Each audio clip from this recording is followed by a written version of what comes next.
The truth behind why we rescue from puppy mills is a bitter and harsh reality we wanted to share with all of you. It would have been inhumane for us not to have rescued them when they were being auctioned back into a cycle of abuse. You're going to need a lot of work, a lot of trust.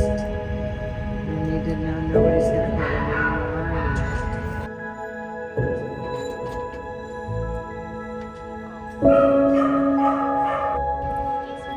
So this little baby just feels comfort in going to a corner and hiding.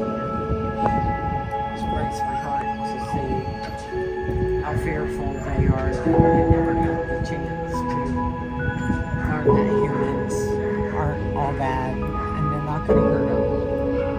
It's going to take a lot of work with these dogs, but they're so worth it.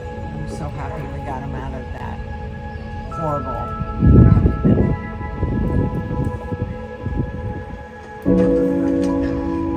No hair on my ears. Half my back is missing hair. Somebody cut off my tail for easier breathing.